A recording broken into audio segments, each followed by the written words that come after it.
¿Cómo resolver un balance de energía con reacción química? Parte 2. En este vídeo resolveremos el mismo ejemplo de la parte 1 del vídeo, cómo resolver un balance de energía con reacción química, pero la opción 2, cuando sí se dispone del dato de la entalpía de reacción y queremos hacer uso de su valor. Así podremos comprobar que el resultado de incremento de entalpía es el mismo por los dos procedimientos. Si consultamos en la tabla B1 del libro de Felder y Rousseau el valor de la entalpía de combustión del butano, encontramos dos valores, uno para la combustión del butano gas y otro para la del butano líquido. Es importante advertir el estado físico del agua en estas reacciones. Está en fase líquida, aunque en la práctica lo normal será encontrar que el agua esté en estado vapor tras la combustión. Las entalpías de combustión suelen facilitarse de esta manera por convenio. Es imprescindible, por tanto, leer la letra pequeña de las tablas. Precisamente en esa letra pequeña se indica que si se desea que el agua de salida esté en fase vapor, habrá que añadir a esos valores de entalpía de combustión 44.01 kilojulios por mol, multiplicando por el número de moléculas de agua que se han formado por cada mol de combustible quemado. En este caso, se han formado 5 moles de agua por mol de butano quemado. Por tanto, a las entalpías anteriores habrá que sumar el resultado de multiplicar 5 por 44.01. Las dos nuevas entalpías de combustión que resultan son las que se muestran. Por tanto, tenemos para elegir 4 valores de entalpía de combustión, siendo la diferencia entre ellas las fases en las que se encuentran las distintas sustancias. Se podría usar cualquiera de estos 4 valores de entalpía de reacción, ya que aunque son valores diferentes, los cálculos también lo serán, debido a que cada valor de entalpía impone un sistema de referencia distinto. El sistema de referencia que deberá elegirse se explicará en breve.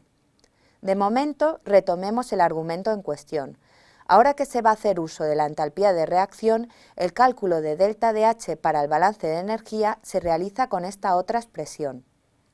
Es decir, hay que multiplicar el flujo molar del componente A que reacciona por la entalpía específica de la reacción y se divide entre el coeficiente estequiométrico del componente A.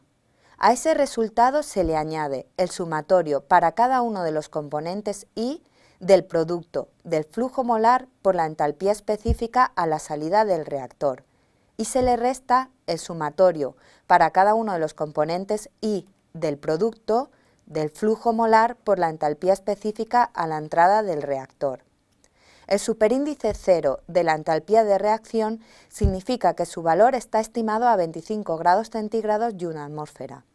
El primer sumando se puede reescribir usando el símbolo del grado de avance de la reacción. Se recomienda al alumno que vea el vídeo correspondiente al grado de avance de una reacción. En la ecuación que usaremos para el cálculo de delta de H se aprecia que se multiplicará por la entalpía de reacción, no los moles que han entrado al reactor de componente A, sino los moles reaccionados, que a su vez habrá que dividir entre su coeficiente estequiométrico. El componente A puede ser el butano o el oxígeno. Si decidimos que el reactivo A sea el butano, entonces el flujo molar reaccionado es de 200 moles por hora, que es la diferencia entre 400 moles por hora que entran y 200 moles por hora que salen. Si decidimos que el reactivo A sea el oxígeno, obviamente el resultado de calcular el grado de avance es el mismo, 200 moles por hora. El sistema de referencia es ahora distinto al de la opción 1. Se debe tomar como referencia las sustancias que intervienen en la reacción, en la fase en la que aparecen en la reacción, y a la presión y a la temperatura a la que se conozca el dato de entalpía de reacción, que generalmente es a 25 grados centígrados y una atmósfera de presión. Es decir, la entalpía de reacción condiciona la temperatura, la presión y las fases de los reactivos y productos. Si usáramos el valor de entalpía cuando se quema N-butano gas para dar agua en fase vapor, la referencia sería el N-butano gas, oxígeno gas, CO2 gas y agua vapor a 25 grados centígrados y una atmósfera. Pero si usáramos, por ejemplo, el valor de entalpía de combustión del N-butano líquido para dar agua-vapor, la referencia sería N-butano líquido, oxígeno gas, CO2 gas, agua-vapor a 25 grados centígrados y una atmósfera.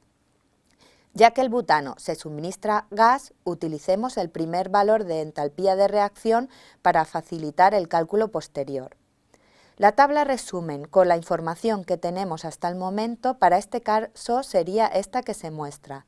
De nuevo, para las sustancias que no intervienen en la reacción, los inertes, hay libertad para elegir el sistema de referencia que se desee, que obviamente deberá ser el que más tiempo y esfuerzo ahorre.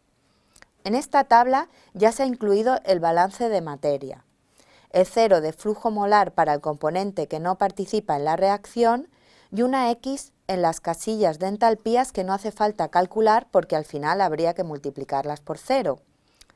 Rellenaremos ahora la tabla. El proceso es muy parecido al que se muestra en la parte 1 del vídeo.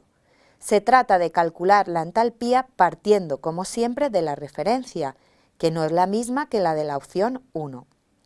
Para el butano gas a la entrada, la entalpía específica que buscamos resulta ser la integral de C sub P entre la temperatura de referencia y la temperatura de entrada. Haciendo esa integral resulta un valor de 2,6 kilojulios por mol, que ya podemos poner en la tabla. Para el butano gas a la salida hacemos el mismo procedimiento, integrando otra vez entre la temperatura de referencia y la de salida. Resulta un valor de entalpía específica de 36,5 kilojulios por mol. Para el oxígeno a la entrada obtenemos un valor de 0,74 kilojulios por mol. Para el oxígeno de salida obtenemos un valor de 8,47 kilojulios por mol. Para el CO2 de salida, el de entrada ya sabemos que no vale la pena calcularlo, obtenemos un valor de 11,6 kilojulios por mol. Para el agua de salida hay que tener en cuenta que el sistema de referencia elegido es agua-vapor a 25 grados centígrados y una atmósfera. Haciendo los cálculos correspondientes obtenemos un valor de entalpía específica de 9,57 kilojulios por mol. Finalmente, para el nitrógeno de salida se obtiene el mismo valor que en la opción 1, es decir, 7,4 kilojulios por mol. Con este valor ya hemos completado la tabla. Ahora que la tabla está completa, aplicaremos la ecuación correspondiente, siendo el grado de avance de esta reacción, como ya se vio, de 200 moles por hora. Obviamente el resultado final es el mismo que el de la opción 1, menos 425.192 kilojulios por hora. Finalmente, conviene aclarar que las opciones 1 y 2 que se han visto con todo detalle, aunque parezcan diferentes, en realidad son iguales, puesto que la entalpía de reacción se puede obtener a partir de las entalpías de formación usando la ley de Hess como se muestra.